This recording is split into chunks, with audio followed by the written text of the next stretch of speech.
6. Man Toga, SRS runway, auto thrust is blue. 80 knots, thrust set. 5500. 31. Rotate.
What is going on, guys? Welcome back to the channel.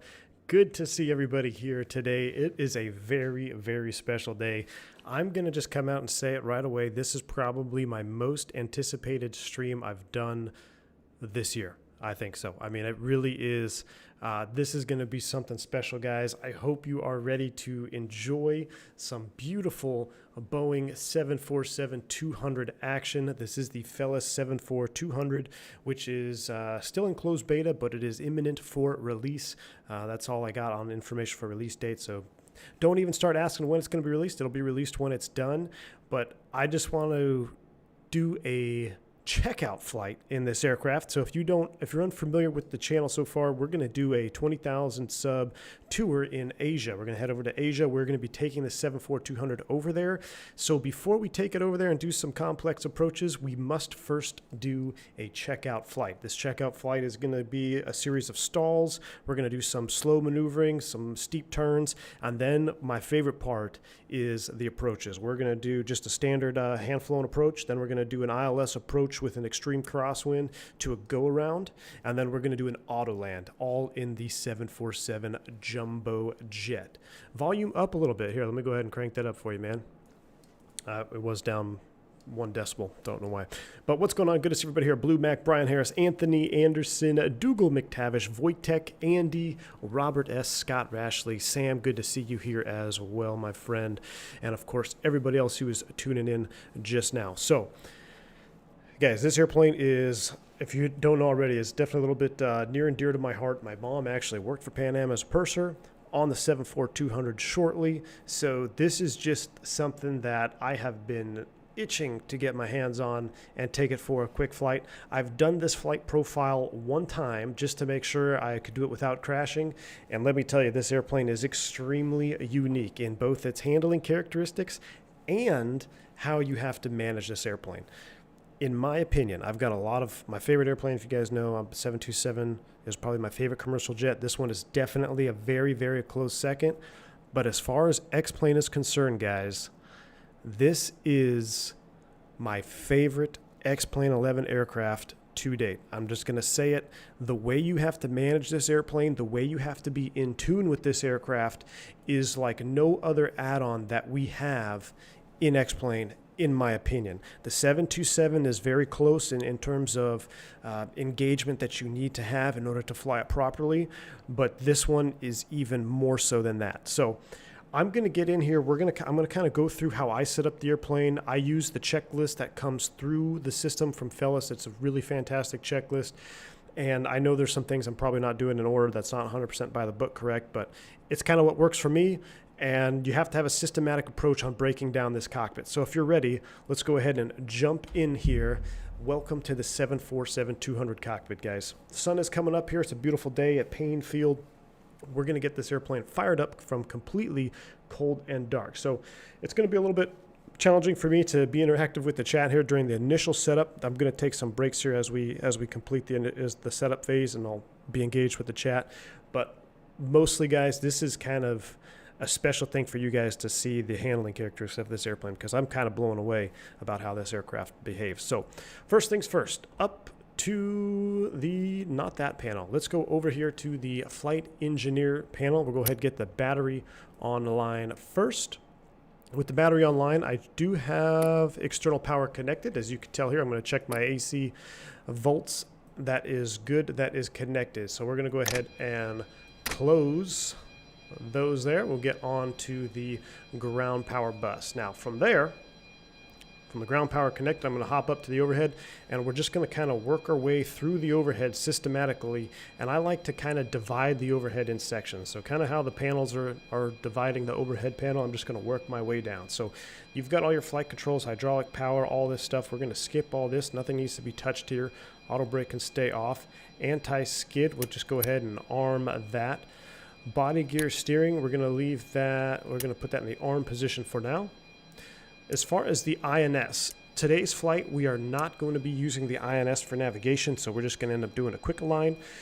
It's going to be all raw data flying, heading, vertical speed, and then, of course, a VOR, and then the ILS localizer tracking. So we're going to be having the INS aligned, and I'll show you some cool things when we do our high crosswind landing about track and ground speed track and all that, how you can fly an ILS with a significant crosswind utilizing the INS. So anyway, we still have the INS on board. Nothing to do here. That's all good. Lights, we're going to come down. I'm going to get my nav light on. We're going to go ahead and get our logo lights on. Emergency lights, we're going to arm that. We're going to close that panel there. We'll go ahead and get the passenger and no smoking signs on. From the right-hand side, all our engine ignition switches, we're going to leave in the off position for now. Keep on working down our panels here. We're going to get our radio master essential and number 2 on. Stall warning test. Mach airspeed. Over rotation test as well.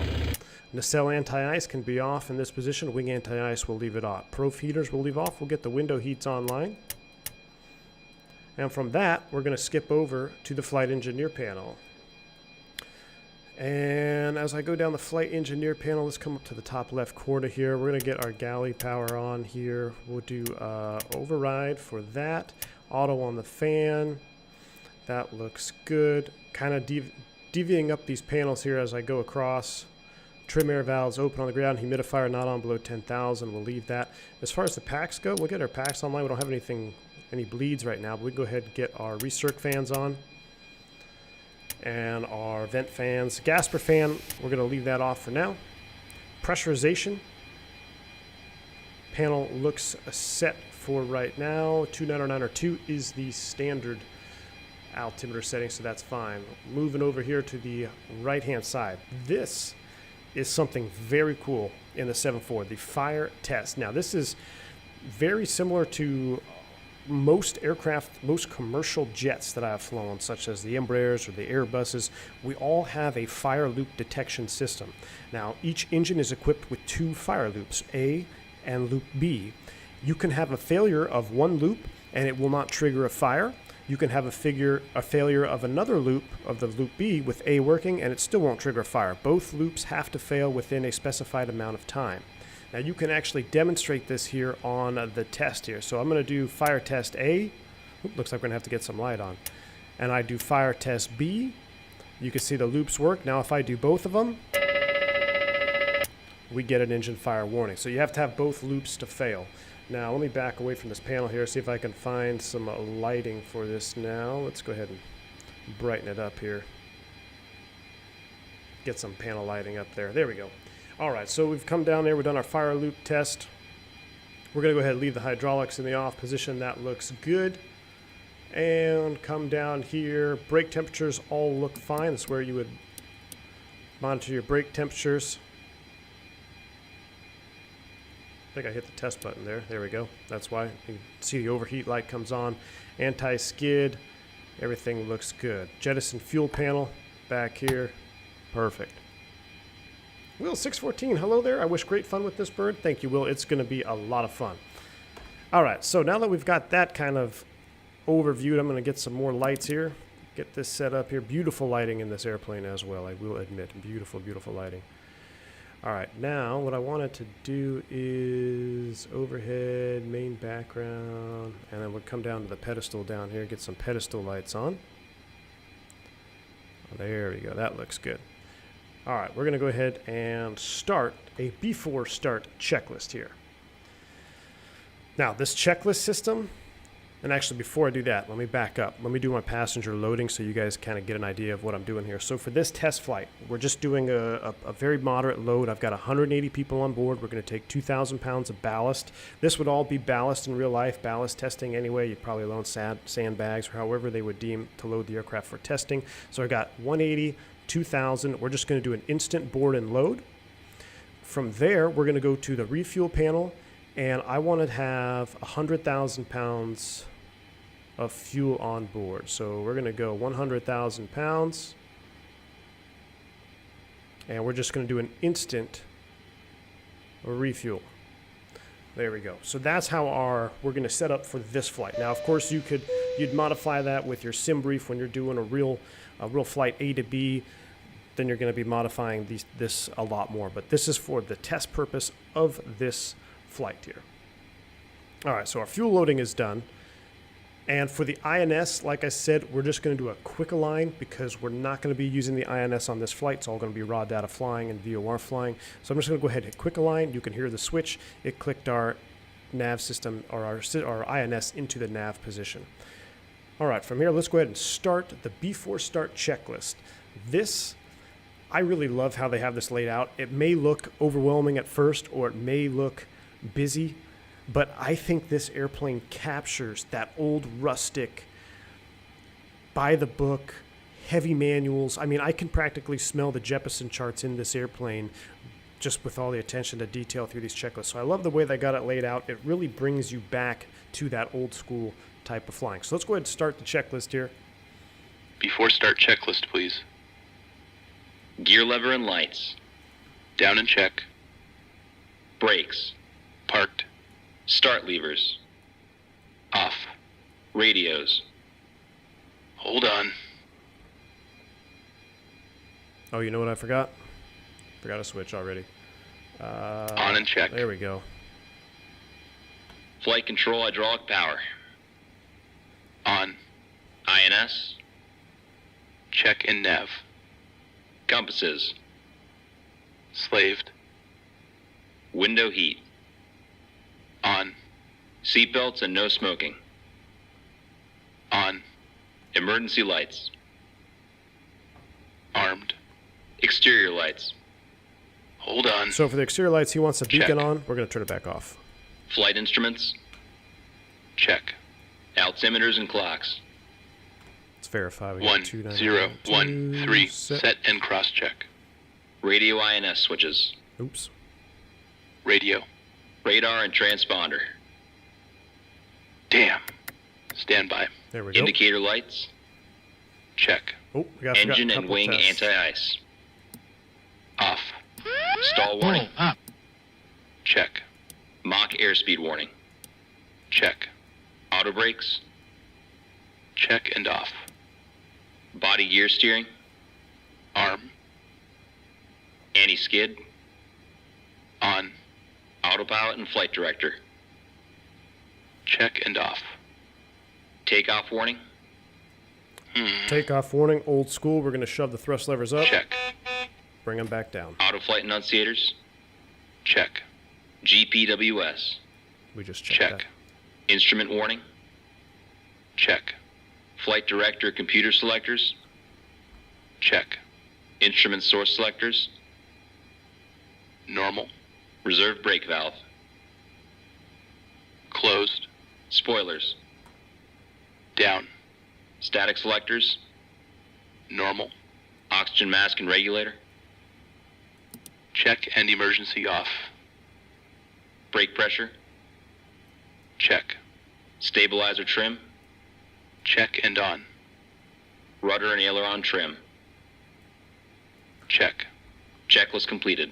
All right, so you can see it's a pretty extensive checklist to go through. That's just a before start checklist. We're going to continue to run through the checklist here, but before we do the next checklist, what I'm going to do is I'm going to get the APU fired up on the aircraft now. So we're going to come up here to the overhead, or I'm sorry, to the flight engineer panel.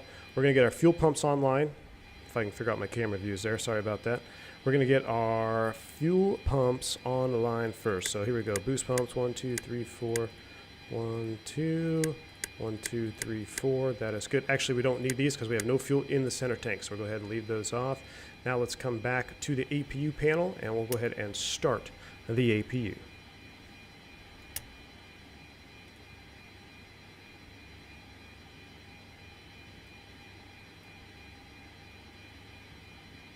You can see the EGT starting to pick up. Alexandra, yes, the checklist is extremely cool. There's a lot more to it that you're going to find out. It's awesome. Christian says, V1, we blame Phantom for being a bad FO. We're going to blame him for being a bad flight engineer. Absolutely, Christian. Anthony, yes, this airplane is so complex. It's kind of mind-blowing. I mean, the amount of... I'm trying to figure out how I can put this. So the amount of attention that needs to be given in this airplane, especially to fly it like the pseudo single pilot here without having a multi-crew, you have to be so in tune with this aircraft to not drive it into the ground. It's pretty incredible. And what's even better is once we get up airborne and you see the flight characteristics of this airplane, it's going to blow your mind. And I don't say this lightly, guys. The few test flights that I've done learning this airplane, learning the flight characteristics of this airplane, it has become my favorite add-on in my X-Plane hangar. And you guys know I love the 7.2, you know I love Airbus, you know I love King Airs and turboprops. But I'm telling you, there's something special going on with this airplane right here.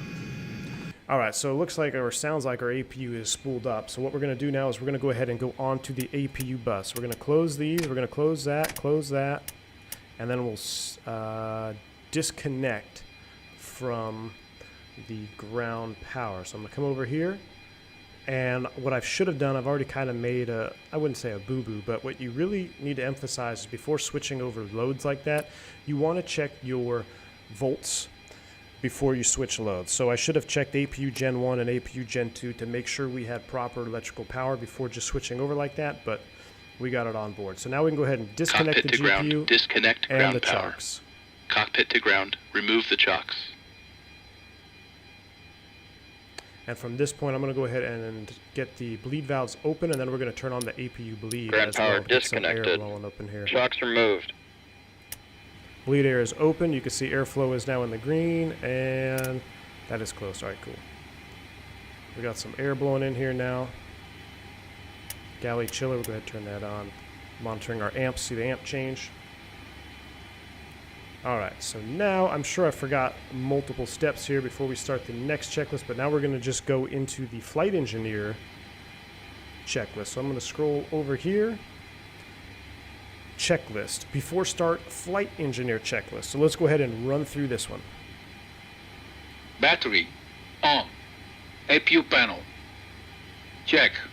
Auxiliary power. Check. Engine oil quantity. Check. Fuel quantity. 9,9,959 pounds. Fuel panel. Check and set. Pressurization controls. Check and set. Bleed controls. Wait. Check and set. He wants one pack off, that's right. Or one, yeah. Hydraulic quantity. Check. EPR computer. Oops. Wait. That's me. Go around. Circuit breakers. Check. Indicator lights. Check. Electrical panel. Check and set. Air conditioning controls. Let's see. Air conditioning controls. What I messed up here? Check and Wants set. them off. Fire control and wing overheat panels. We've checked those. Check I'm gonna and get my set. packs back on here. Equipment cooling. Check. Passenger oxygen. Check. Hydraulic panel. Check and set. Fuel jettison panel. Over here. Check. Crew oxygen. On. Oxygen mask and regulator. Check and emergency off. ADPs. Off. Checklist completed. All right. Standby power normal. Thank you. Thank you, Felis Leopard. Appreciate that. See, always forget something here. There is so much to do on this airplane. It really does blow your mind. But okay, so we got our packs. He wants them off, I guess, because we're simulating an engine start. So we'll go ahead and kill both those panels. Now I'm going to come back to the cockpit seat here. The next checklist that we're going to do is the after start. So basically, at this point, we're pretty much ready for pushback and engine start. So now I'm going to go ahead and turn the beacon light on, and we'll go ahead and call our truck over here. Ground to cockpit, please show me where you want to go. Perfect. Here we go. That's right. Ground to cockpit, tow is driving up. All right, so he's going to drive up to us. We're going to push back out of here. One thing that I'm using for this, guys, is I just got my Bravo throttle quadrant. I am telling you, the Bravo throttle quadrant with 4 thrust levers makes this airplane even more fun to fly if that's possible. I highly recommend this Bravo, especially for this airplane. Being able to control each engine individually, or if you need to do some asymmetric thrust, it just feels so good to be able to move all 4 thrust levers up. I absolutely love it. What's the difference between a P2 and a hydraulic pump in an Airbus? There's a big difference, Drone. You have to say that for an Airbus stream.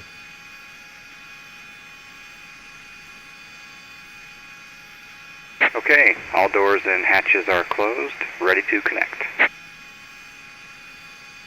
Will, exactly. There's a cool video on YouTube. I'll see if I can find the link to it, about testing the 747 and what all the pilots and flight engineers talked about and all the different tests they've done, the VMU tests, and how they said the airplane handled. It was pretty cool. It's on YouTube. It's like 20-something minutes long. I'll see if I can find a link to it for you guys. But from what I gather, the gentleman that flew these airplanes thoroughly enjoyed it. He's hooking up the tow there. As soon as he hooks up, we're going to push back. We're going to start the engines. Now, I've heard multiple different methods of starting. We're just going to go right to left, 4, 3, 2, 1 Subscriber on the startup. Look up. Tow connected and bypass pin inserted. Release parking brake. Parking brake released. Starting pushback, and you may start engines. All right, he's going to start the pushback. We're going to start rolling back here, and we're going to prep for engine start. So up to the overhead panel now. We're going to select the start valve to the arm position. Ready to start the engines. We get a ready to start.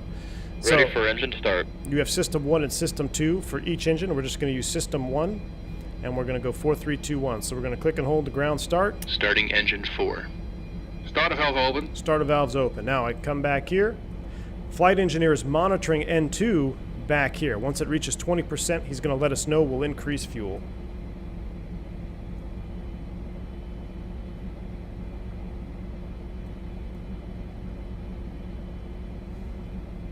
%, and 2.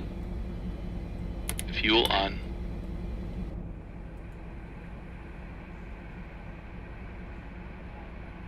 Also, I didn't see it mentioned in the manuals for taxi, but you need hydraulic 1 for body gear steering. Felis, awesome, thank you. So I wonder, so after start, I guess you would turn on your hydraulics. So maybe, I wonder what about for pushback though. Interesting, Felis, thank you. I'll make sure to get those hydraulic panels or hydraulic pumps on here after we do our engine start. Were both parents in aviation? No, just one. My father actually, he picked up pilots who punched out in Vietnam in the ocean. If their ships were busted up, or I'm sorry, if their airplanes were busted up, they didn't want them to trap on the carrier, they'd have them punch out. But no, I am the only pilot in my family. But aviation has definitely been in our blood as a family for a long time. So I probably missed it because we're outside view. Engine is stable, so let's go ahead and ground engine number 3. Starting engine 3. Starter valve open. And you can see over here, this is what the flight engineer is monitoring here. Here's the N2, so he's monitoring that.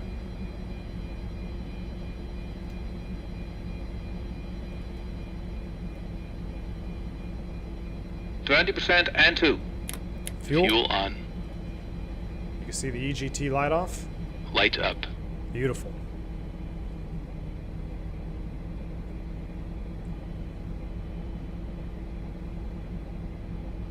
Starter off.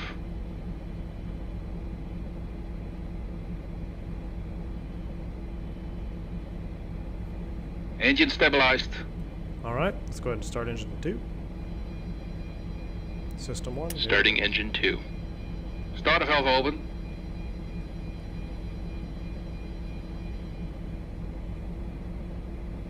Rex, yes, I did get the Bravo, and I'm absolutely loving it, man. It's next level, dude. I love it. Look at that shot. % and 2. Operation complete. Set parking brake. All right, let's go ahead. Fuel on. Parking brake set. Disconnecting tow. Stand by. There's only one electric pump for hydraulic 4 that's for brakes. Okay.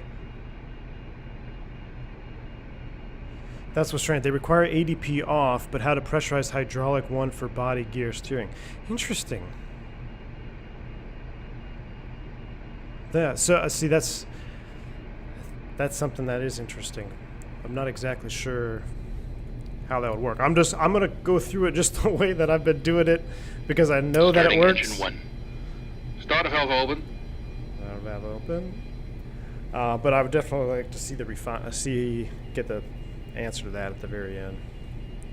Well, all right, we got our brakes set. We do have brake pressure. We're holding here. We're going to start them up. We'll get everything ready to roll.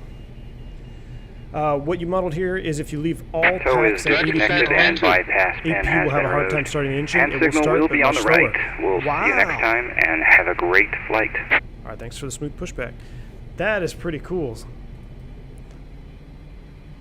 Did he say 20%? I didn't hear him. Yeah, we're at 26%. Fuel on. Light up.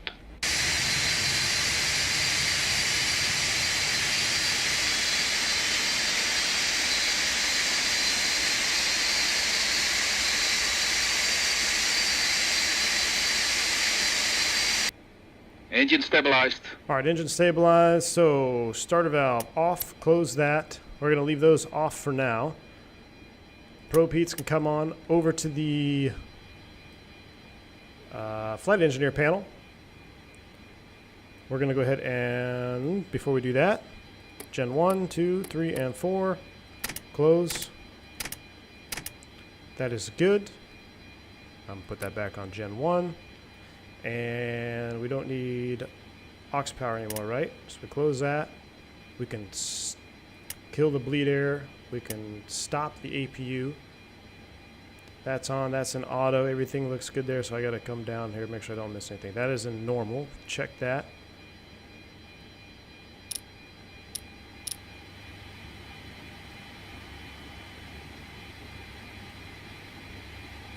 Pumps on. Fuel heats off. Over here. Auto, auto, auto. Body gear steering. Interesting. So there's pressurization. And what else we need? We need the heat over here as well. Aft cargo heat, normal. All right, now I'm sure I missed some stuff here. Let's go ahead and see what we got. After start, let's start that. After start checklist. Flight recorder. On. Start switches. Off.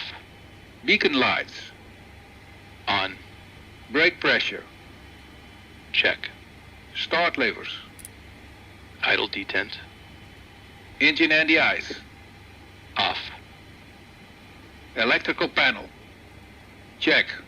Pack valves. Open. Dual warning lights.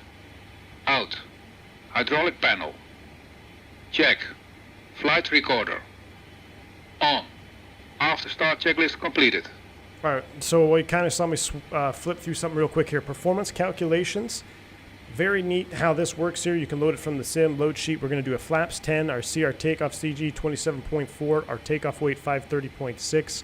We got our V speeds here. I said set speed bugs, so it already set the speed bugs for me. Our stab trim is going to be 3.3 with an initial pitch of 16 degrees. So I'm going to go flight director was on, and we're going to go flaps 10. I'm going to do this from this view here. Check out this flap sound.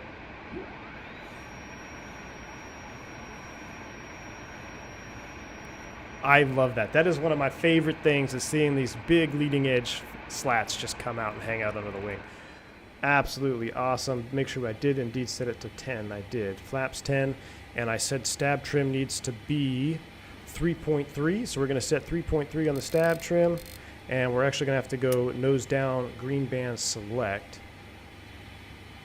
All right, that should be good. Let's go back and do our taxi checklist. Engine probe heats, flex shows, yaw damper, seatbelt, shoulder harness. Making sure that's all good. Let's go ahead and start that checklist. Taxi checklist, please. Flaps.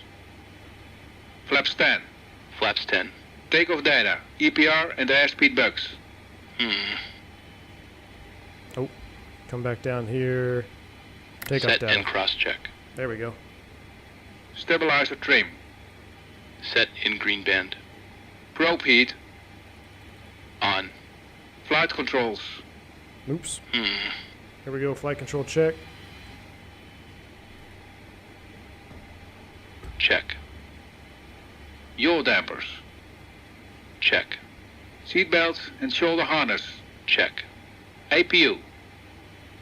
Off. Fuel heat. Off. Totalizer and gross weight. Set. Flight engineer and pilot panels.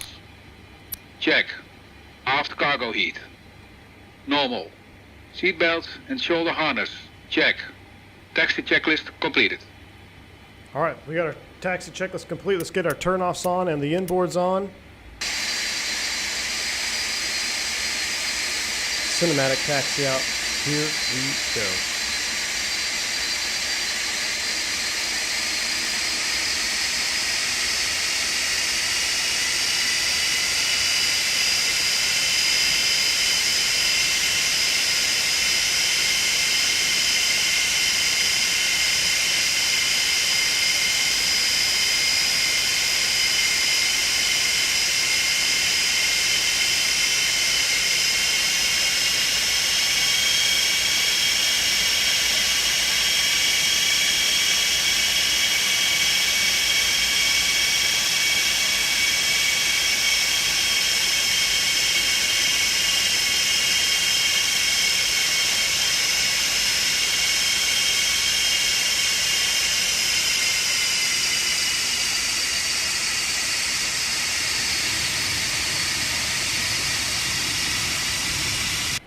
I love it. Absolutely love it. It's probably going to be loud after rotation. We're going to do a flyby view. So if you're a headphone user, just beware. All right, fairing fans, you have no idea how much I want this plane. So I know you guys I've kind of been ignoring chat there, but I wanted to get the airplane set up and off the gate here. So we've been going at it, 31 minutes? Perfect. All right, so that's good. 31 minutes, we're on our way. Now I'll try to be a little bit more interactive in chat. Again, for the takeoff, guys, what we're going to do is we're basically going to take off. We're going to fly a heading. We're going to go right over downtown Seattle. And then from there, we're going to do a vector out to the west. We're going to set up for a basic steep turn maneuver, which I'm probably going to totally butcher, especially for any real-world 7.4 drivers in there. But it's honestly, it's just as much training for me as it is enjoyment for you guys to see it, because we're getting ready to fly this airplane into Kitech on stream, so I want to make sure I've got some type of handling on it. And then, of course, we're going to take it through its slow speed regime. We're going to stall the airplane. And what is amazing to me is, for as big as this aircraft is, and for the massive flight control surfaces and the flaps, and from what I felt in the sim and what pilots have said about this aircraft, about it being very docile when it stalls, and it's actually very controllable, and there's really no bad characteristics. It's represented in the sim. Now, it's definitely it's definitely more challenging to recover than, say, an Airbus, where you've got all your protections, your G-loading protection, all that good stuff. There's a little bit more to recoveries, but it is still a whole lot of fun. And again, I highly recommend that if you do pick this airplane up, which I think it's a no-brainer, you should pick this airplane up when it comes out, that do a flight like this before you just don't get in and just and go A to B. Take it up, do some hand flying with it, kind of get used to it, and it's pretty sweet. So Andy says, beware, I'm looking forward to the ear blasting. We're going to try to do an ear blasting departure. Now, there's a lot that goes on after takeoff, so I might fumble through some things here. The way the autopilot and auto thrust system works is very unique in of itself, so I'm sure I'm gonna botch something up here on stream, but hey, we're here to have fun too at the end of the day, right? So let's go ahead and get all our lights on as we take the runway. And pack valves closed. And let's go ahead and run a before takeoff checklist. Hold the body gear. Icing considerations. Check. Cabin alert. Check. Transponder. Ah, I forgot that. See? Check. Ignition. Ah, I forgot that too. Damn. All right, well, we'll line up on the runway and then we'll do the checklist. This is where you need multi-crew right here. You have someone doing that while taxiing here. We're going to line her up on the runway, we'll stop, and then we'll complete the checklist. Yeah, that didn't seem like a bad lineup right there. All right, we're going to go ahead and stop, hold the brakes. We're going to go ahead and disarm body gear steering, and we got to go flight start for our engine ignition. Flight start. Body gear steering. Christian! Disarm. Pack valves. Closed. Stand by. Pressurization mode selector. Auto. Fuel boost pumps. On. Cross feed valves. Check. Before takeoff checklist completed. Christian coming in with 50 donation. Thank you so much, man. He said, well, most of my friends are on vacation, so I can't buy them a drink for my birthday, so I'm going to get you some bourbon. Fort George just got older. Christian, thank you so much, man, for a very generous donation. I appreciate that, sir. Happy birthday to you, Mr. Fort George himself. Thank you, man. Bank angle check. Yeah, we're going to have a couple of those, dude. I really appreciate your support on the channel, man. Thank you very much for that kind donation. All right, last thing I want to do here before we take off, go back to the perf page here. So here we got our speeds, flaps up by 219, 120, 128, 146. You can see we're moderately loaded on this airplane here. What do we got for flaps? 199, 79, 59. Okay, so I might do some overspeeding, but we're going to try our best. Required runway 2,800 feet a minute, or 2,000 feet. So very good performing airplane. Very, very awesome to see that. Are you guys ready for it? I'm ready. We're going to go ahead and stabilize the thrust here.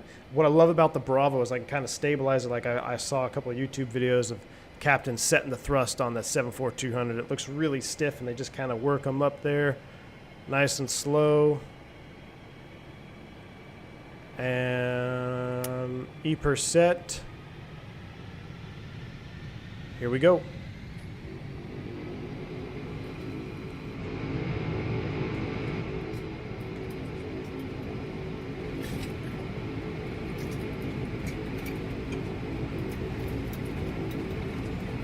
Knots.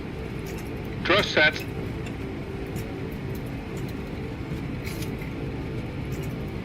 V1. Rotate. Oh, I never set my heading bug. Rip. Positive rate. Gear up. Flyby. Gear up.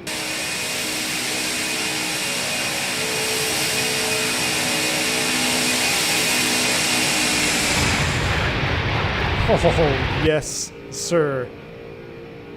I never set my heading, but let's bring it back. Gears up. We'll just fly about 160 outbound. We're going to take it up to 7,000 feet. Did a bunch of stuff here that I shouldn't have done. Hand flies so beautifully. Acceleration altitude, we're going to come back here. We'll go climb.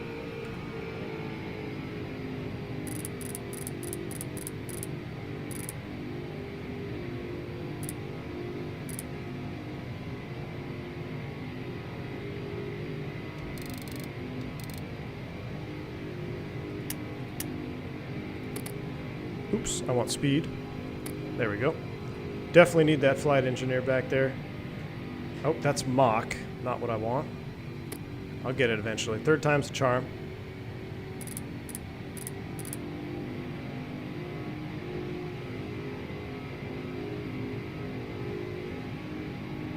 I'm going to set auto thrust speed at 250 knots. There we go, 2 flaps 5.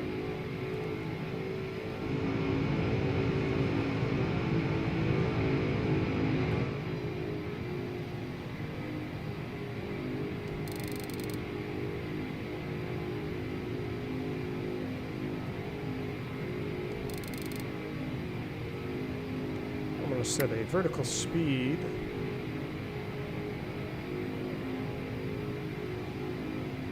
Actually, no, you know what? Turn that off. Scratch that.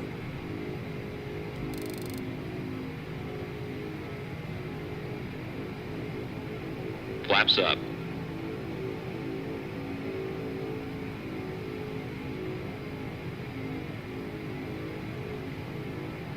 Alright, so now what I'm going to do, we're in heading mode. We're going to go autopilot 1. I'm going to go vertical speed, altitude select.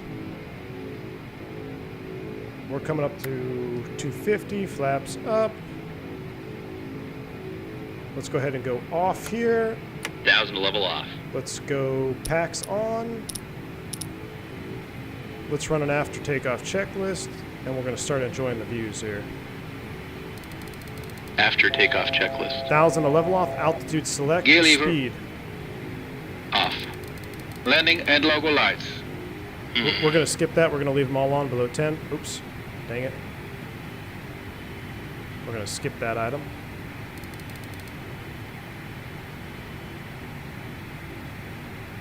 The ignition needs to come off.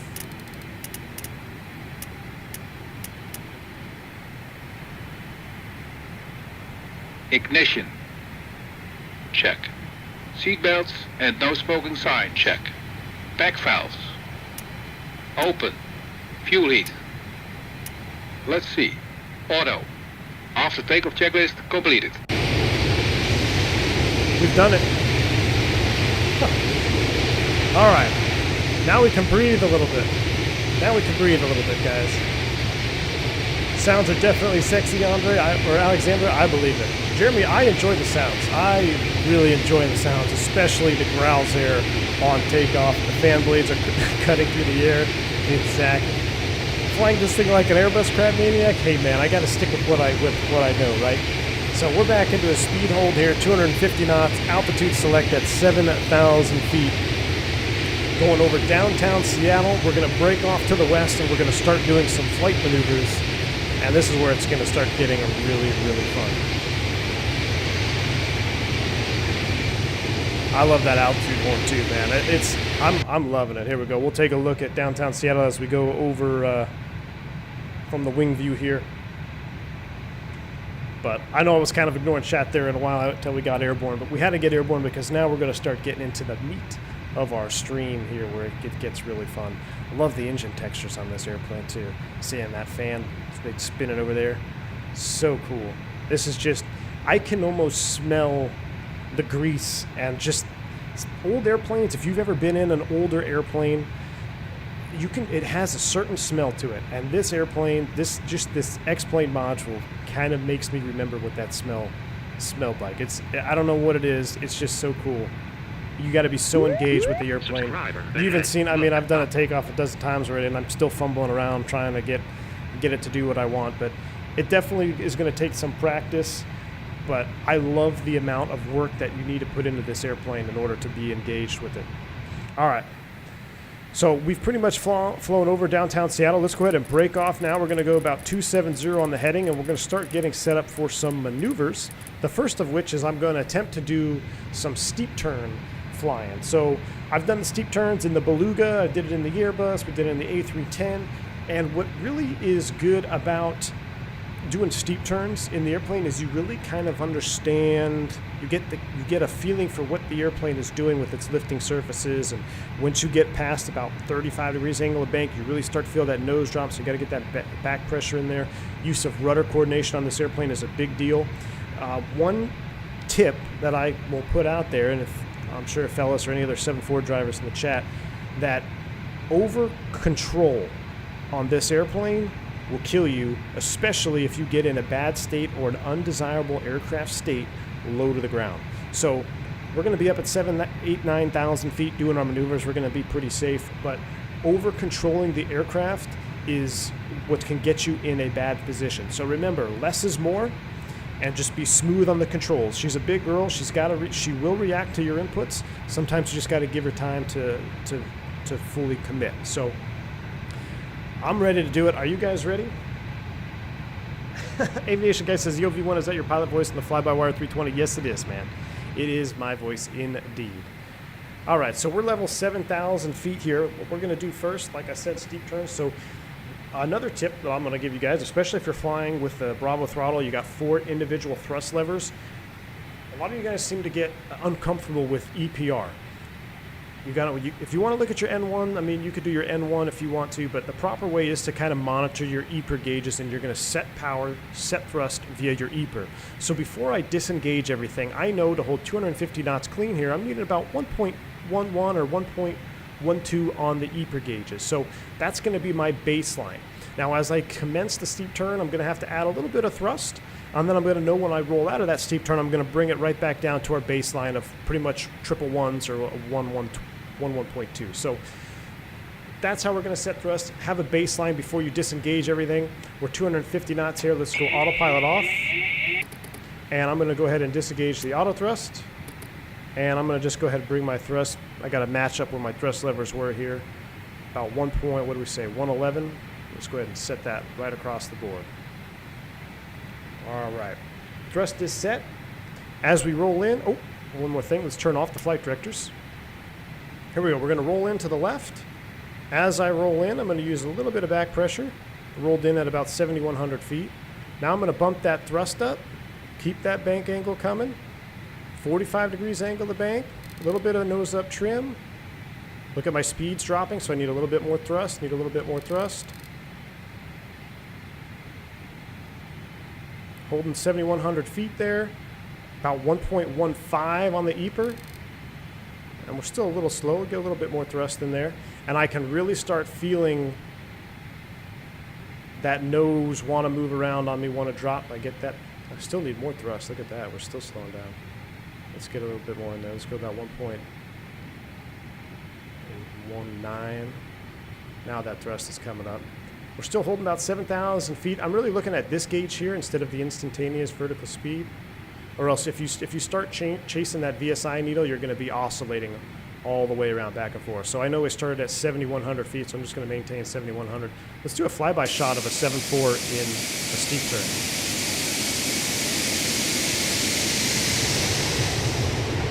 That's pretty cool.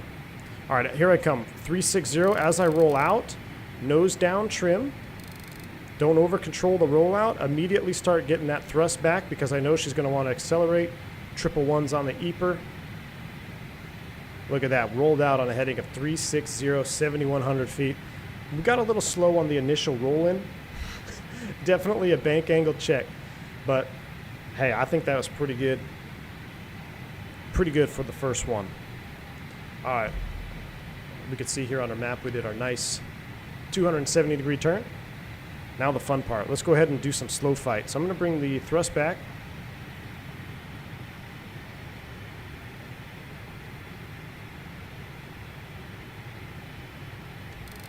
Now what I'm going to try to do here is just maintain altitude as best I can.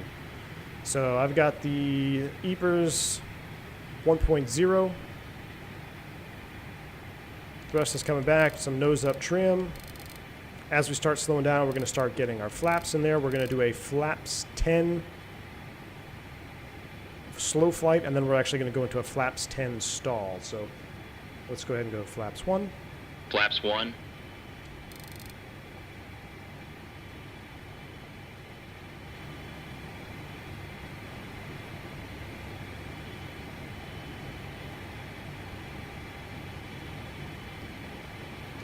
Flaps 10. Flaps 10, holding 7100. Let's go ahead and bring that thrust back a little bit more. So at flaps 10 and at this weight, you enter the region of reverse command right around 160 knots or so. So the region of reverse command is where you're going to be using your power for altitude and your pitch for airspeed. So as we cross over 160 knots there, see I'm starting to descend. All right, let's get some power in.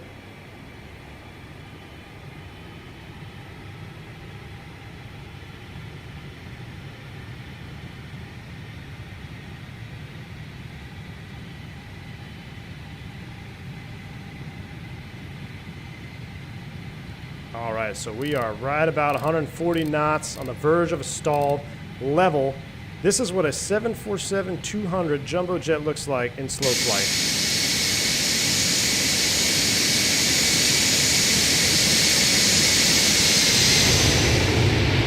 That is pretty sweet. Oops, wrong view. Look at that AOA out there, just hanging on those engines. Absolutely love it. Now, this is crucial for if you want to learn how your airplane is going to handle right after rotation, the takeoff profiles. This is that same configuration. You know, you're at slow speed, high angles of attack. Do a little bit of maneuver. We'll do a little turn here to the left here, maintaining 7,000 feet, 140 knots, flaps 10. Another flyby. That was just awesome.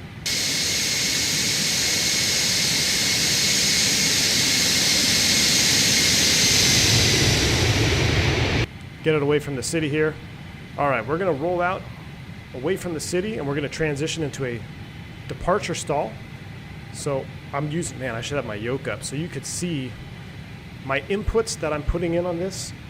The airplane is very slow to react, but she reacts, but you do not want to overcorrect. I can't stress that enough because it will punish you. All right, so we're going to go into a stall here. So I'm just going to maintain this pitch attitude. We're about 12 degrees pitch.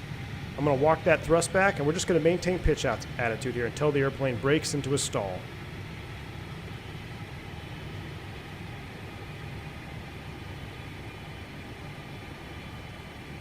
There's a stall warning. There's a stall. We're just going to demonstrate a falling leaf stall. We're going to hold it. We have stalled a jumbo jet. All right, break the stall, lower the nose. Stand the thrust levers up. 50% is what I like to start at. You got to be very careful on a secondary stall here. I should have had my EPR and go around. Just recover. And there we go. We're climbing away from the ground now.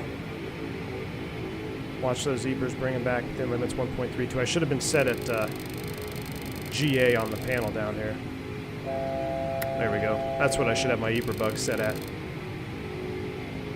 All right, let's go ahead and recover now.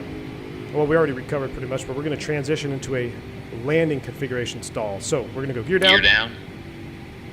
We're going to do this one in a bank. We're going to start a slight right turn. Maintaining pitch attitude, 10 degrees. Let's get our next notch of flaps in there. Flaps 25.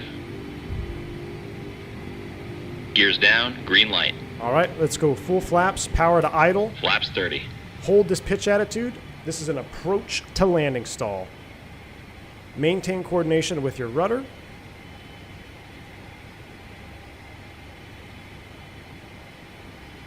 Holding that pitch attitude. Look at that, there's a stall. Lower the nose, stand the thrust levers up. Look at my yoke, look at my yoke input. Don't overcorrect, hold it. Get that power in there. Now we can start, have we covered the trajectory of the airplane? Positive rate, Gear up. I did it out of order, should have done flaps 20 first. So you don't get that gear horn. And look at that, we've recovered from a landing configuration stalled.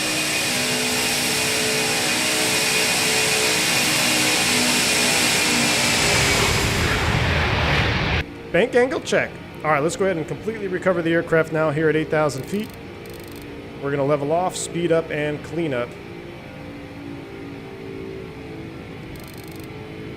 Bring my heading bug back around. I'll hide that yoke here for a minute. Let's actually turn left 360.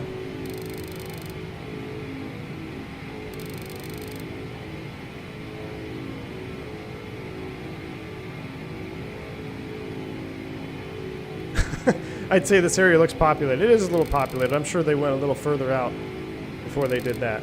All right, up and off.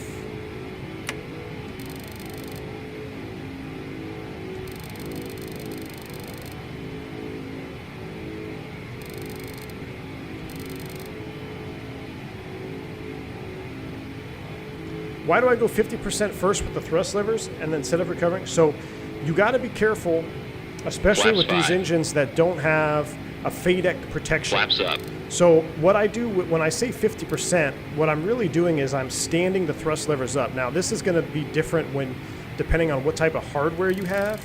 But if you have the Bravo, if you bring your thrust levers to that almost near vertical position, that's about that 50% range where you get your engines nice and stable, you get power available, and now you go ahead and smoothly increase the power all the way to your limit. Now, you don't just want to firewall it without a FADEC protection because you could definitely have compressor stalls or cause other issues with your engines, especially on these older jets. So, all right, that is set here. I'm going to go ahead and re-engage everything here. Let's go ahead and go autopilot on. We're going to go altitude hold. We're going to do heading mode and auto thrust to 250 on the speed.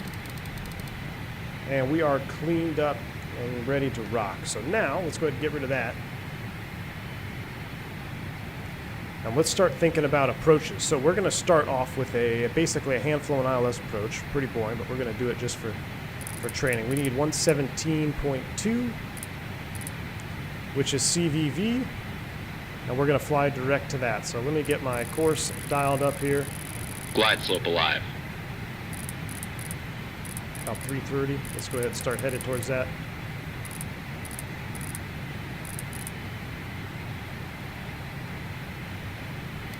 There she is. We'll go VOR low. We'll let it nav over to the VOR. I want to start a descent down to 3,000 feet. We're going to do a vertical speed hold here.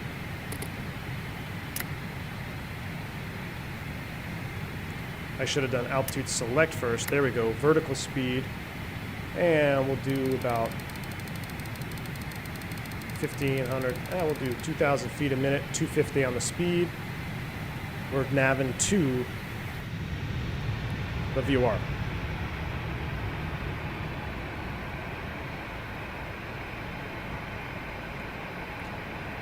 Trying to get caught up with some of the comments there. No stick shaker then? No, there was definitely a shaker. You get that rumbling sound was the shaker.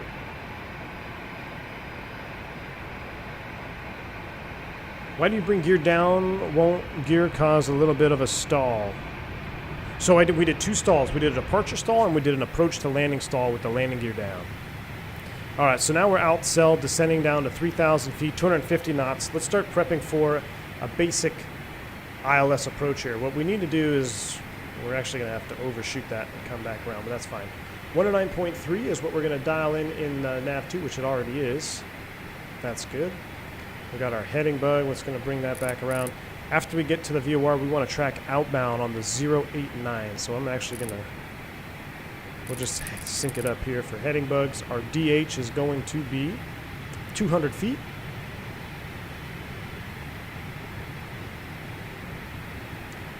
When I was watching a video the other day, a pilot declared emergency when ATC asked about fuel and souls on board. They gave the fuel in kilograms. ATC insisted it be in pounds. Is that normal?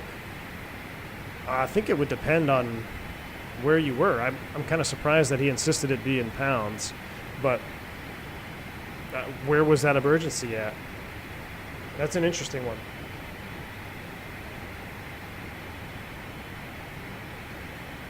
All right, so we're down 4,800 feet, descending 3,000, outcell. We're in speed mode, and I'm actually going to start slowing us back a little bit here. Let's come back to 210 on the speed.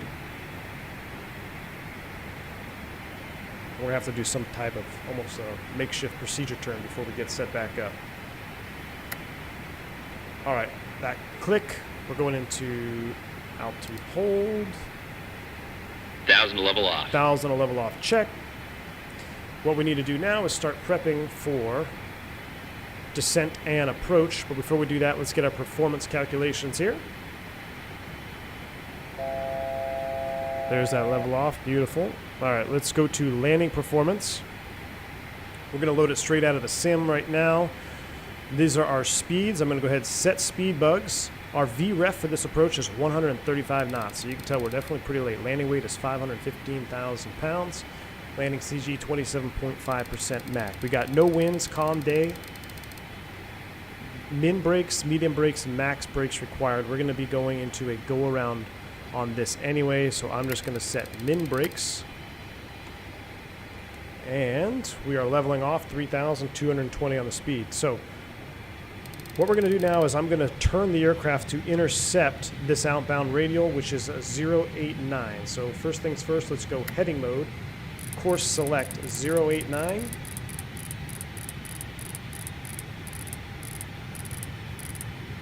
And now we're going to heading bug over to intercept that course.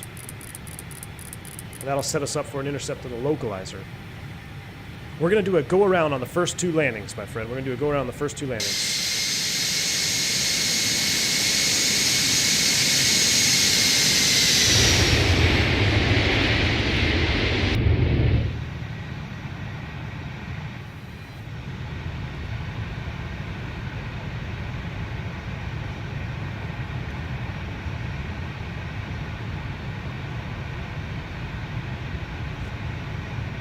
Rex, you got to do your first ILS a few days ago. Broke out at 800 feet AGL, which was cool. First time in clouds, kind of scary. Awesome, Rex. And speaking of low ILSs, I just did an ILS to minimums in LA the other day. They had some low fog in the morning. All the way down quarter mile visibility. So, good deal. All right, so now we're tracking outbound. It's behind us, 089. Let me heading bug over just a little bit more. Here we go, VOR Loc.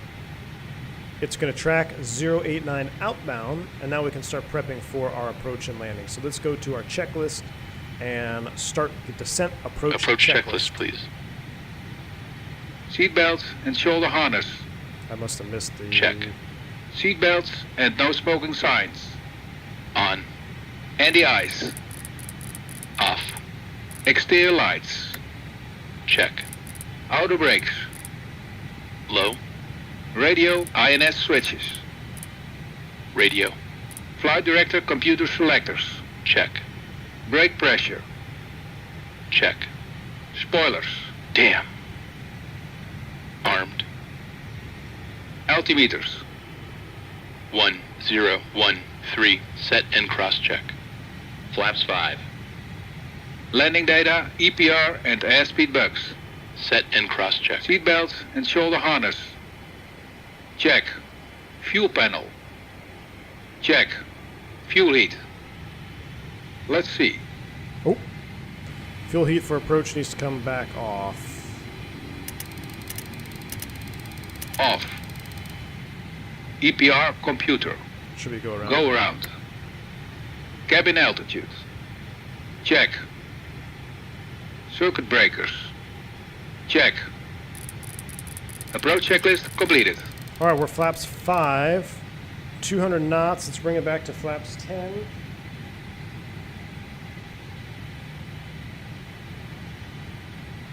Flaps 10.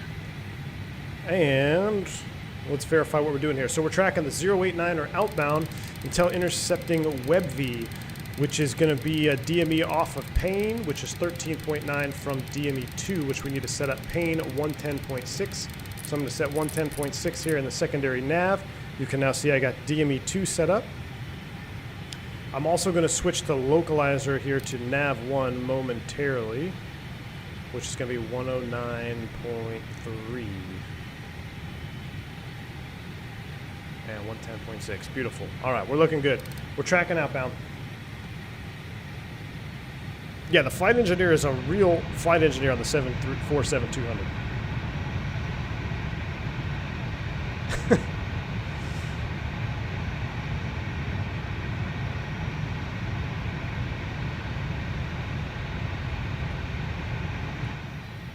All right, we're 14 miles. At about 18 miles is when we want to turn on to the loc. I'm going to start coming back to 180 knots as we make this turn. Now what I'm going to do, since I've got our heading bug pretty much set on where we're going, I'm going to go to heading hold instead of VOR hold. Now we're going to load in the localizer frequency 109.3, and the final approach course is going to be 163.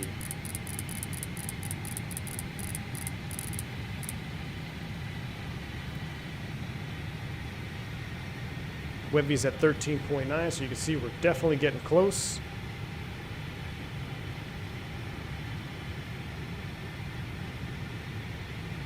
As soon as I see that needle start to move, I'm going to heading over, and then I'm going to go ILS hold on the autopilot here.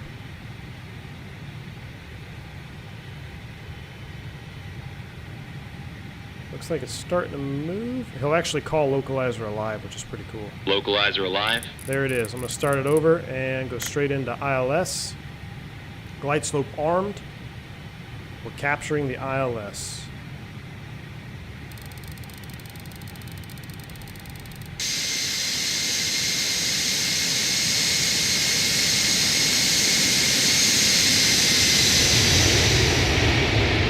So, happy Sunday to you, my friend. Welcome.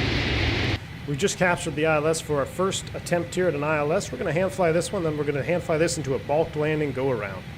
So we're going to touch down, and then we're going to go around. I got to remember not to go. I remember I got to bring the flaps up first before I go gear up, or else you get that gear warning horn. Flaps 20 on the go around. All right, she's coming back nicely. Let's go ahead and dial our speed back now a little bit more. Let's go 170. And we're 11.7 out. We can identify the final approach fix off Painfield DME, which is 7.6. We're 11.3. We got about 4 miles to go. Berto, thank you so much for the $5 bomb. He says, happy Sunday to you and everyone. Thank you so much for your support, Berto. I hope you're having a wonderful weekend, my friend.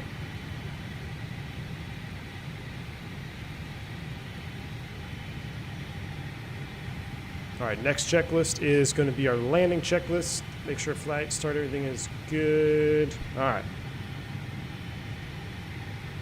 Let's go ahead and go flaps 20. Flaps 25. Oh, I went to 25. I think that'll be all right.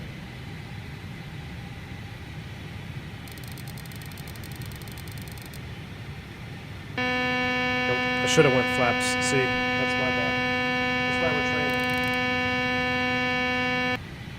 Flaps 20 to avoid the gear warning horn. All right, here comes the glide slope. I'm going to dial our speed back. What was our ref? There's the nose over. Our V ref was 135. Gear Let's down. go gear down.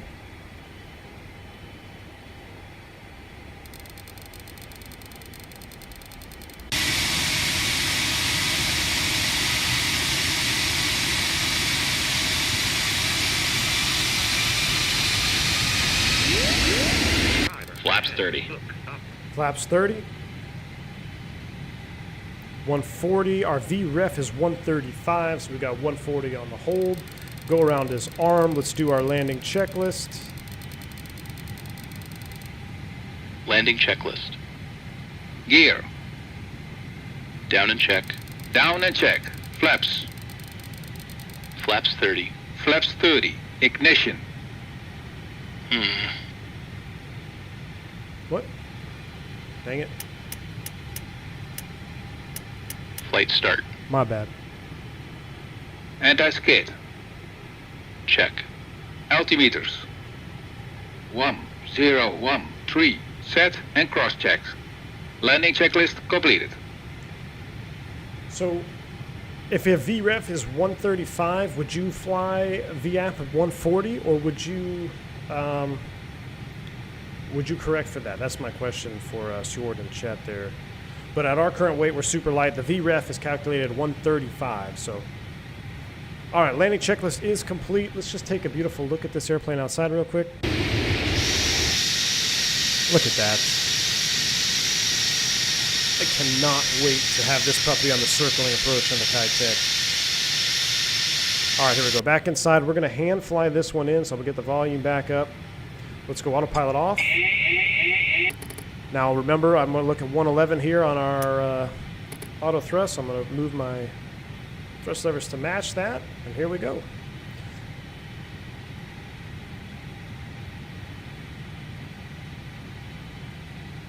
All right, so we have autopilot off, auto thrust is off.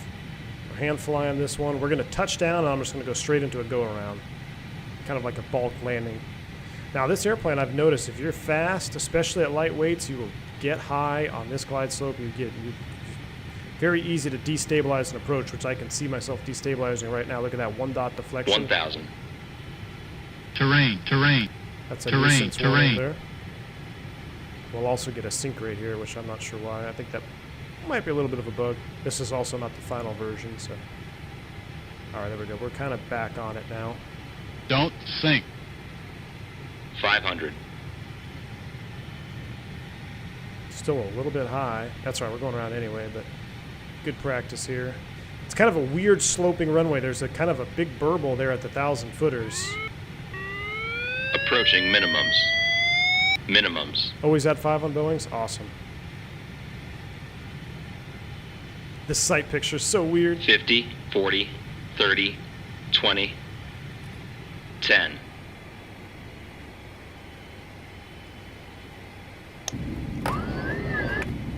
Let's go around. 20.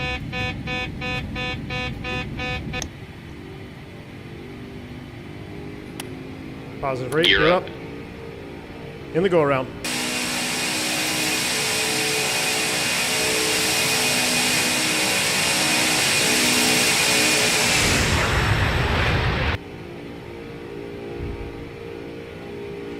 Gears up. We're going to take it up to 3,000.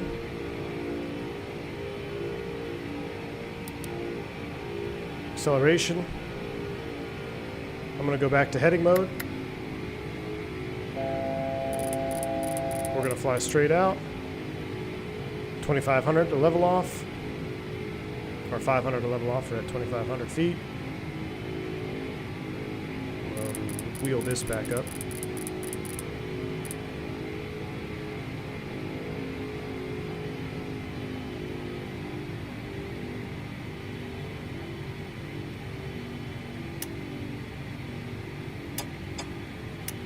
Altitude hold, heading. Speed, 220 is coming back up. 160, here we go. And in the right turn for a Flaps downwind. 5. Christian, 3 whites, 1 red in the 7-4. Remember, yes, that's right. We're 2 stories above. So 3 whites, 1 red.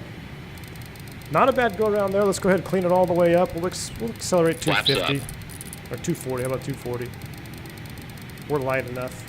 We overshot our altitude just a tad there, 3,200 feet. That's fine. Let's go ahead and set 3,000. Select.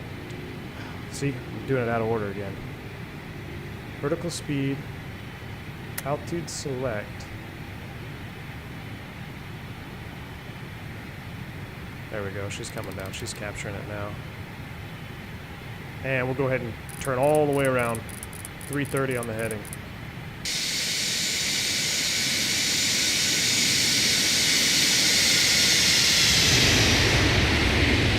Felis says in manuals they say set speed for flaps 30 as VREF plus 5. Those 5 knots will be drained during the flare. Okay, so set speed for flaps 30 as VREF plus 5. So we did that right. We were 135 VREF, so 140 approach. It felt good.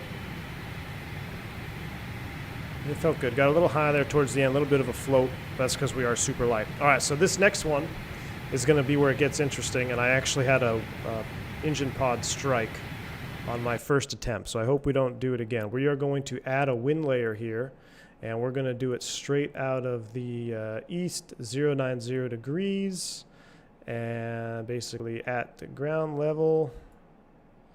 And it's going to be speed of, let's do 28 knots.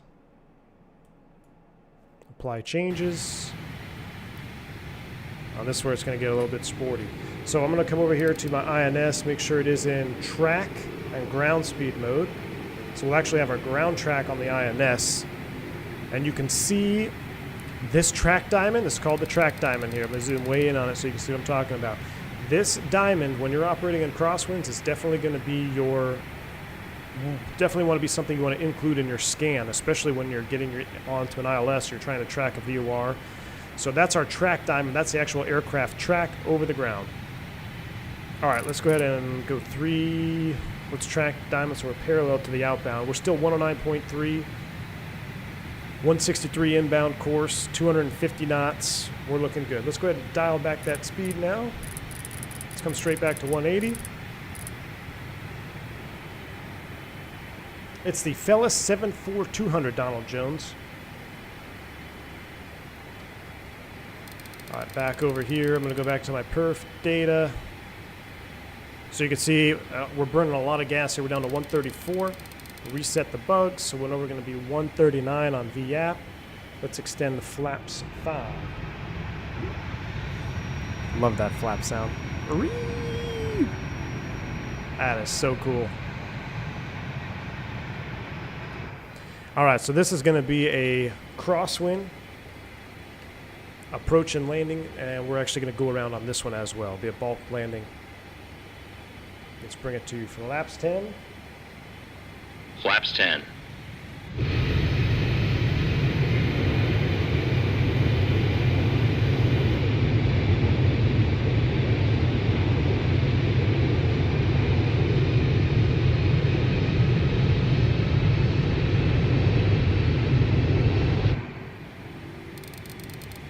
All right, we're 180 on the speed is set.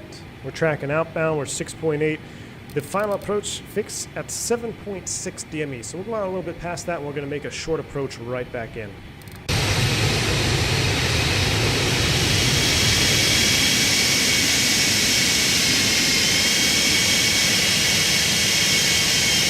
How's that for eardrums?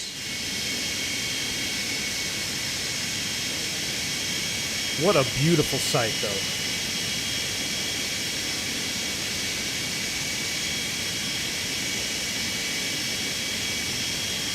What a beautiful sight that is, going over to the Pacific Northwest.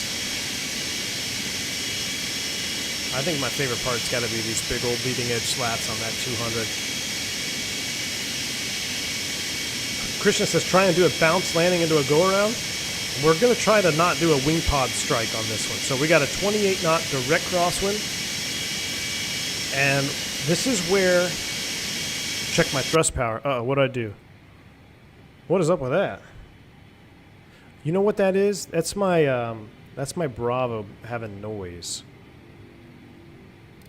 So I wonder, fellas, will there be an option eventually to have, like, you know, throttle block over here?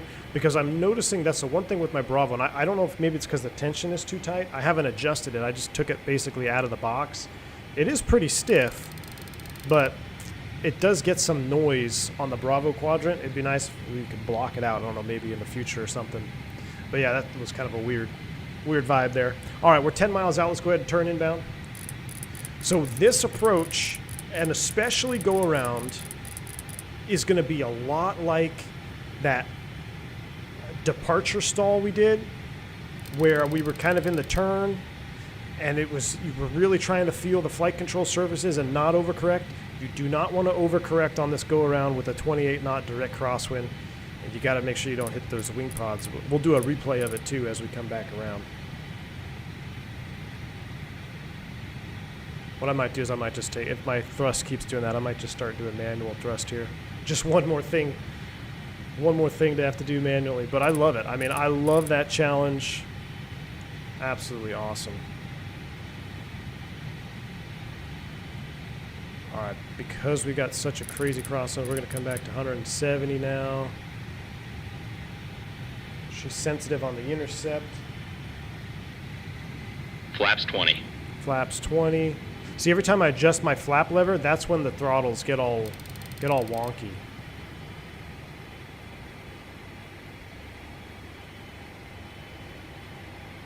Thank you, Blue. Have a good one, man.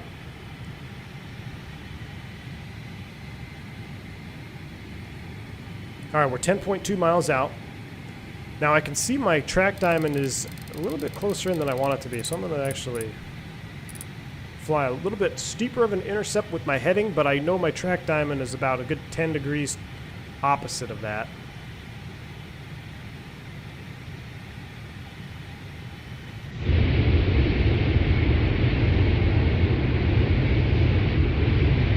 Looking juicy, right? I mean, this is just... Look at that. I love seeing that engine out there spinning away. All right, we're at 8.7. We're actually getting pretty close. We need to... Good thing this is going to be a go-around because we're getting awful close. Let's go ahead and dial back to 160.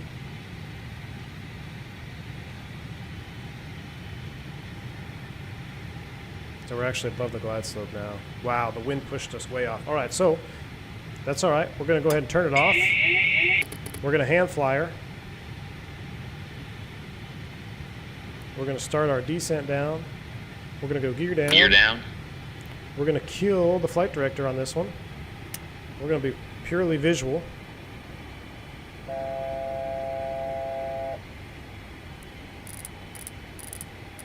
(139). Let's go ahead and get the rest of our flaps in. Gears down. Green light. Early on that. Flaps 30. All right, so we're back on the glide slope. Need to capture that localizer. That wind just really kept me off the loc course. We can shallow out that descent a little bit. I can see the airport out here. You can try auto loc capture and auto land with both. Yes, we're going to do that next. So we're going to do the auto land next. The auto land is pretty sweet on this airplane.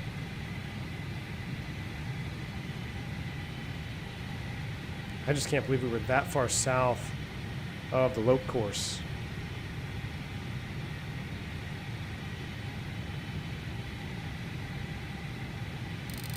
Well, now we're doing basically slow flight. Good thing this is a training flight because you would not want to be flying around fully configured in level flight at 2,000 feet. I can't imagine you would be anyway. Airplane will do it no problem, especially at these weights, but just not a really good technique to have. Man, that wind, really. How far did we get? Localizer alive. There it goes. All right, so now we got to be careful not to overcorrect, right? So here we go. We're going to start our turn. We know that wind's going to push us towards the localizer anyway, so no reason to be super aggressive and chase after it. We've got a 30-knot wind out of the east here. I can see the runway out there now. Subscriber ahead. Look up. Now what I want to do is I kind of want to re-engage the autopilot so we can watch it track this inbound here because it's pretty impressive with this crosswind. We do need to level off here until we recapture the glide slope. See, look at that. Even with my overshoot turn, we're already being pushed back to the right. So again, good training, not very good technique there, real world anyway. All right, so we're captured. We're down to land, clear to land. Take a look at this crab angle, guys.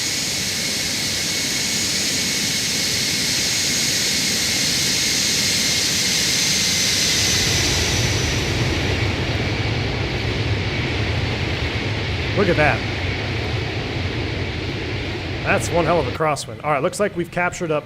Nav glide slope has all been armed. We're in go-around mode. We're going to do another bulk landing. One more flyby view because this is too cool. Look at this crosswind angle.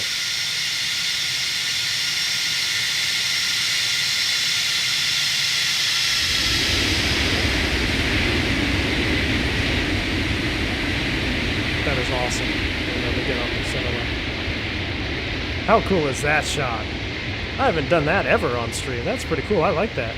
All right, here we go. We're going to take over manually. Doing about 1.13 on the EPers. Again, 500. We're going to do a bulk landing on this one. A little Don't low there. sink. Glide slope. Glide slope. Not good. Glide slope. Glide Right, slope. go around. So we Glide are going to go slope. around. Glide slope. She got really angry on me there. This is definitely an unstable approach. So In real life, you'd be going around, but I want to actually touch down and do kind of a bulk landing practice. So we're going to... Approaching minimums. Even though we're high, we're going to... Minimums. Well, we may not even be able to touch down. Pull up. Damn, I want it to really touch down. Pull up. Glide slope. Glide slope. Don't try this at home, ladies and 50, gentlemen. 40, 30, 20, 10. Go around.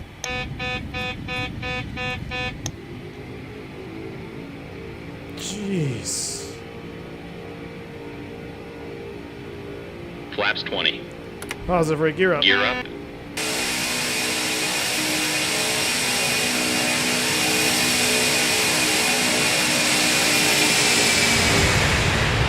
All right, that was too cool. Let's watch the replay of that. So I want to see that. You would, of course, never do that in real life. Force that all the way in.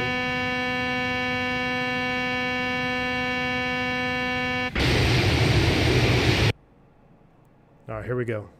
But I wanted to touch down and try to avoid that pod strike. You got that engine way out there. You got to be careful with those bank angles. So here we go. Let's take a look at this. Probably good training. Definitely ugly. Wouldn't want to be anywhere near that in real life. But look at that crab angle.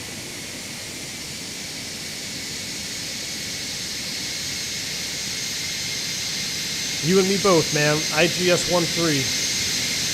That's why we're doing this training flight right here. Yeah, super high. We got high. We were low. Brought the power out too early.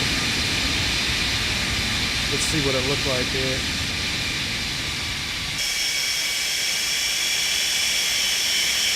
Ooh. Left aileron, left aileron. Oh, yeah. That was cool. Let's watch that again. Look how close the engine... Oh my gosh, are you kidding me? Felis, the engines vibrate? Are you kidding me? That is the sickest thing I've ever seen. Watch this.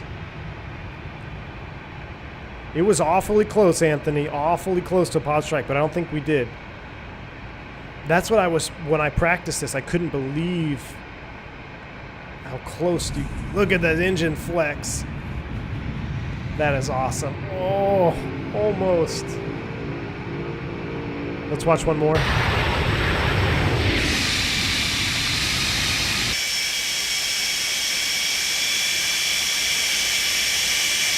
Slow-mo. There's our touchdown. Here comes the go-around. 30-knot wind blowing us over to the right. Left aileron, a little bit of left rudder.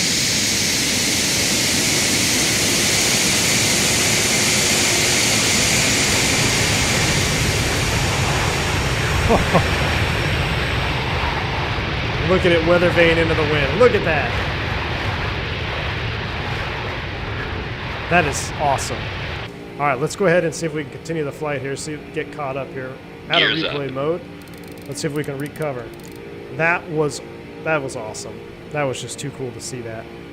All right, let's go ahead and we're at 1,000 feet acceleration altitude. Let's come back down here, Eeper climb. Bring our power back a little bit. We're gonna level at 3,000. We're going to go back to heading mode.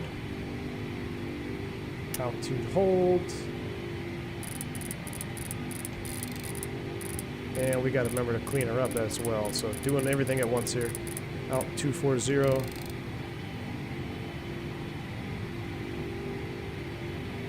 That was pretty stunning. I'm not going to lie. As ugly as that approach and landing was, it was worth it. It was absolutely worth it.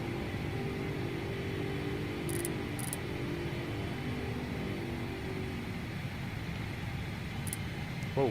Flaps up. All right, here we go. We're going to go Command A, altitude hold. Oh, should have done that first. See, out of order again. 240 is fine. And we'll bring it back around for the auto land now. Yeah, please take my... That was as ugly of an approach as that was. To clip that go around is going to be worth it. to be able to see this big airplane do that. I mean, this is what this is a training flight. It's a testing flight. We're now going to do an auto land. So what we're going to do now is we're going to clear that wind layer out of there, delete that wind layer, and we're going to see how she auto lands. All right, so for an auto land on this airplane, you got to make sure you set up both VHF radios properly. So we're going to set 109.3 on both. We have course 163 is set for both. 240 on the speed is fine. Fly the airplane first. We're going to track outbound parallel. 3,000. Altitude hold. We're looking good.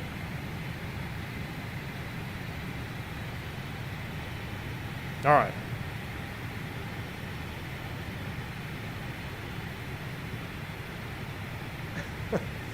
There's definitely no F's in chat after that touch. That was just, to see that detail, I mean, this is what I'm talking about, guys. I love, you guys know I love the 727. I love Airbus.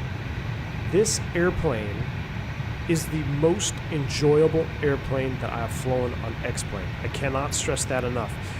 It can be frustrating at times, but what makes it frustrating is when you have so much you have to understand and manipulate, and you don't know how to process it yet. And I'm still dealing with that right now. There's still a lot of things I'm missing. I'm doing things out of order, but it's only going to come with stick time and practice time. And I'm telling you, even where I'm at right now, which I would just say a mediocre at best as far as my aircraft management, I am still thoroughly enjoying this airplane. So I mean, it's very special. It is truly something special that is coming to X-Plane. All right, so we've got both autopilots set now. We're going to take this one out a little bit past to the final approach fix there. We've got 3,000 set. We're altitude hold mode. Our flight directors are on. I feel like I'm missing something here, and I don't know what it is, but we'll just leave it because the airplane's doing what we want it to do. We're going to be on go around here again for our approach. We're in speed select. Everything else looks good. Our lights are on. This is going to be our final approach and landing. Let's do updated speeds. Now we're down to VREF of 133, so I know we're going to be 138 on the final approach speed. Saturn 28, exactly, man. I'm going to be sitting here when we're going to be taking off going to Honolulu here on our first leg of the Asia tour, and I'm going to be sitting on this view pretty much the entire flight because it is absolutely stunning, especially this one. This one might be even better. Look at that. Let's just take a minute to enjoy this with the mountains in the background. If you guys haven't hit the like button already, what do we got? We got 200 watching. We got 100-something likes. Hit the like button for this view right here, and hit the like button for Felis and his hard work and dedication to bring this airplane out. The amount of work that's gone into this airplane, I can't even begin to imagine. I don't know how many years he's been developing this bird, but it's going to be an X-Plane staple. If you fly X-Plane 11, it's going to be a lot like the Zebra in my opinion. You're going to have to own this 74200. I don't think, I mean, you guys that have been around the channel a long time, you know, I don't think I've been so hyped, or when I say it's my best airplane in the hangar, I don't say that often. I don't think I've ever said that on stream. But I'm telling you right now, there's something special about this bird. Hit the like button for Felis. Is it Felis or Felis? I hope I'm not. I'm sure I'm butchering it up, man. No offense. Felis or Felis. But awesome. Any landing you can walk off is a good landing. Yep. All right, let's go ahead and track where we are here. We don't have our DME on this one because we're going to double it up, but we're below the glide, so we're way out here. So here we go. Let's go ahead and dial it back. 180 on the speed.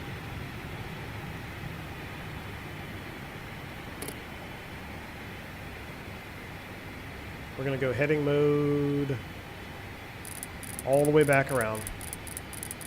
About 120.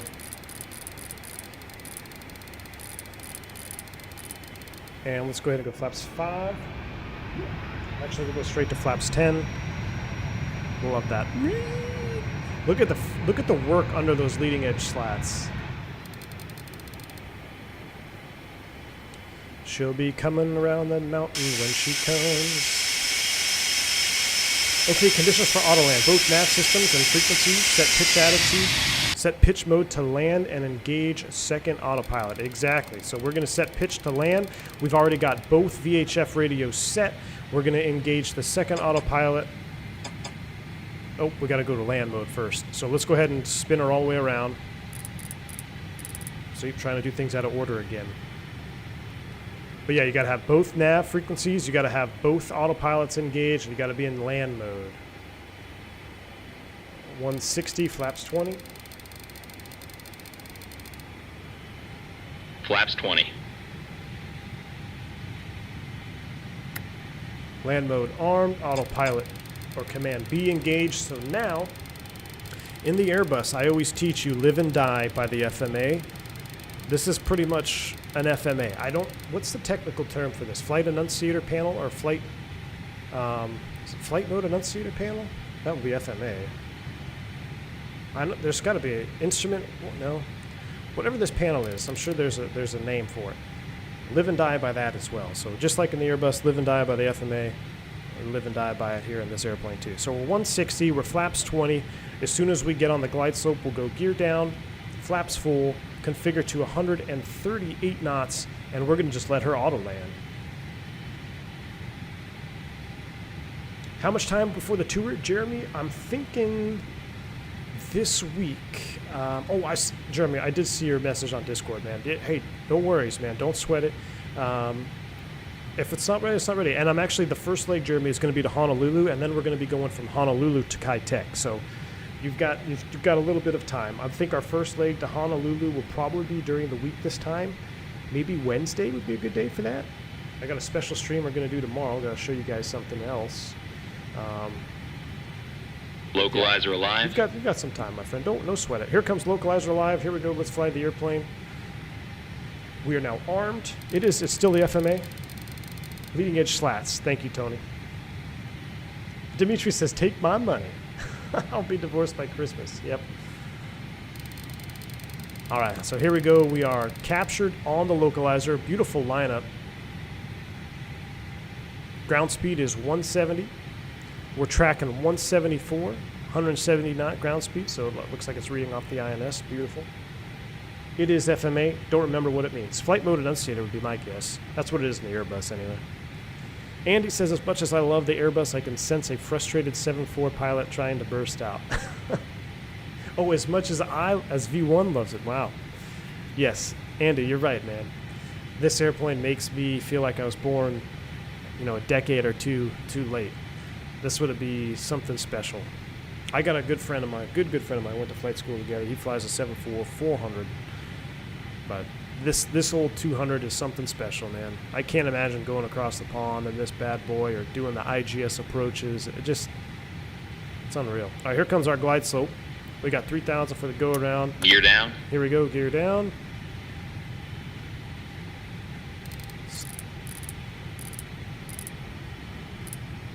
And here we go. A little early. Flaps 30. Gears down, green light. See, off on that as well. All right, here we go. Down, green light. We're in go around mode on the EPR. Nav glide slope, speed, go around armed. Here we go, flyby shot.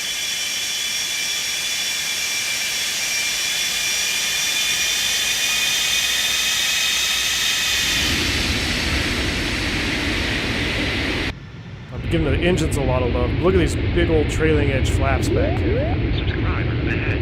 Look up.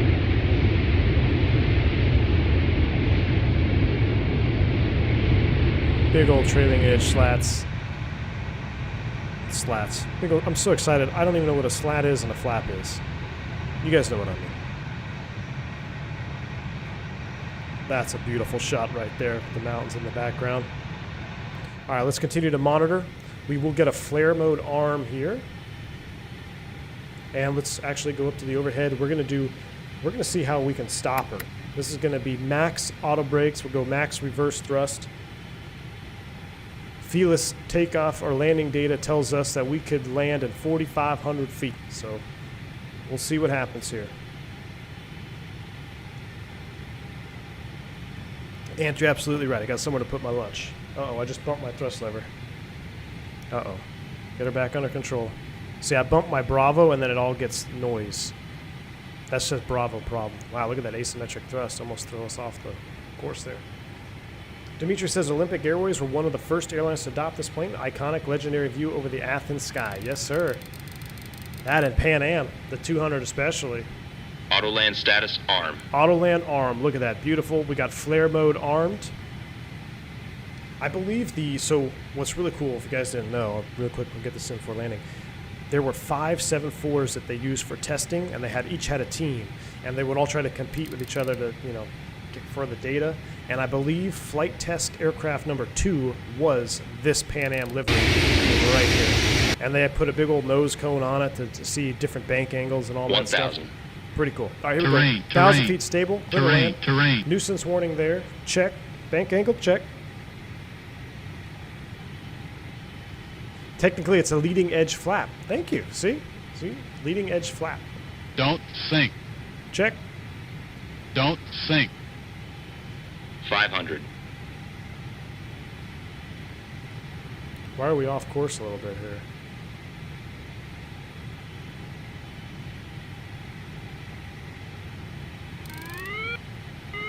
Approaching minimums. Minimums. Wheeler? 163. 50, 40, 30, 20, 10. Put a wheel in the dirt there. Check reverse. I wonder why we were off on course there. Definitely gonna go around real life.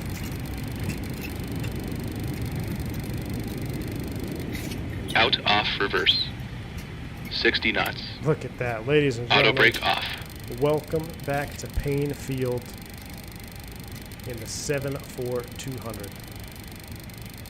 I wonder if that big slew of a differential thrust. What's going on with my trim wheel? Oh, autopilot disconnect. Kind of like the Airbus. All right, here we go. Off to the left. Get that body gear steering arm, right? Yeah, for taxiing out of here.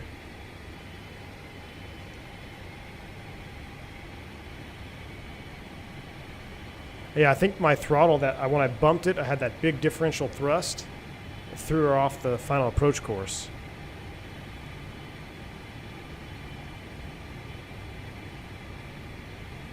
Anthony says this stream was an absolute treat. Can't wait for the next one. Thank you, Anthony. I appreciate it, man. All right, we're going to clean it up here. Let's go flap 0, stow the spoid brakes.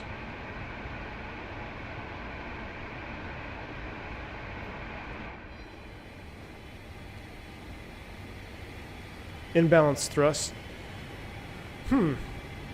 Felis, yeah, I don't know. So I did a practice approach, and it did it absolutely perfectly. So it might have just been that thrust in there, but to be honest, I kind of like it. I think it's believable. I mean, if you had something like that and you started tracking off the center line a little bit, you break out. That's a go around. But maybe with the dual loc, maybe it should have ID'd that, or I mean, you could see there was a slight displacement in the needle. So of course, real world, we're always looking for that, right? So that would have been, you would be monitoring that, and then you'd say, hey, this is not synced up here, so we got to go around and give it another shot.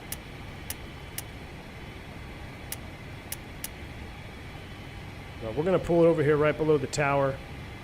We'll do a replay of that landing. I'm not going to look at that car that I'm about to taxi into. Christian, thanks, man. I appreciate it. Yeah, something a little bit different. You know, it beats up that A to B flying. We do it a lot. This one is just, you know, it's for me it's just much for you guys too, because I'm learning how to handle this beast. I love having the Bravo throttle here. Having 4 thrust levers in your hand is just, it's awesome. I'm definitely flying the wrong airplane in real life. Should have been a 74200 driver. I could feel it. Oh, maybe yaw damper should correct slip angles? Maybe. So yeah, see, that was interesting. But I will say, on my test flight, it did it flawlessly. So I know it does work. I'll have to look at the replay. We'll see what the replay says. We'll go ahead and just stop it here for now. Put the parking brake on. We're not going to do a full shutdown. Look at that beauty, though, huh? Look at the 400 behind it. Oh, did the brakes wrong. Parking brake set. Parking brake released. Parking brake set. There we go. Now we shouldn't be moving, right? There we go. All right, let's take a look at that replay. Let's throw you guys in the replay mode here. Yes, the autopilot tried to compensate that, but it seems like yaw damper doesn't do its job good enough. All right, see, there you go. He's already identified the problem. That's what kind of developer you guys got working on this airplane. Yeah, we touched. Hey, we were still on the pavement. What was it, Air China in Chicago that put one in the dirt? Then they went around. All right, let's back it up. Let's see if I can see here inside. So Don't think. you could see, even on the replay, yeah, it was displaced a little bit. And our thrust, yeah, look at my thrust difference, Felis. Look at that. So that's, I got 70% on the left side and 60% N1 on the right side. So that's definitely a throttle. That's my throttle giving noise to the airplane. So it's not something the airplane did wrong there, but I don't know if the yaw damper would compensate for that type of thrust lever or throttle lever split. But either way, let's see what happened here. I should have scanned that.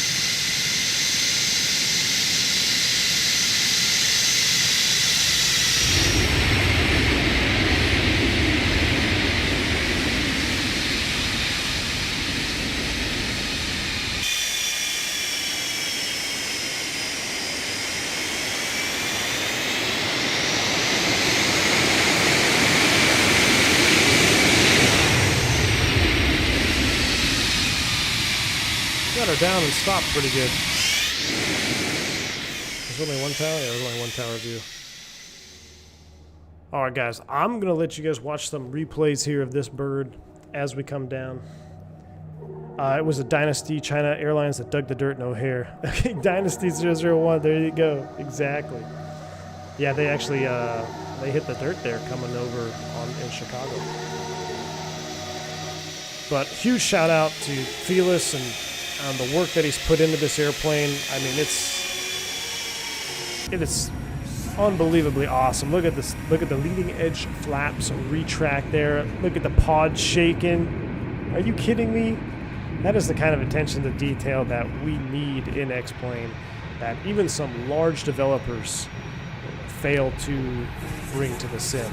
But you definitely brought it, sir. I'm going to be flying this airplane a ton.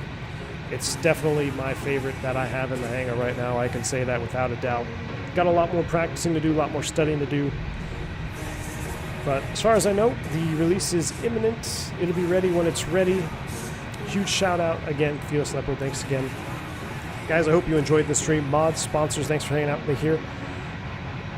Everyone else in chat, hit the like button for the 747-200 before you head out. I do appreciate it. I'll leave you guys with some replays.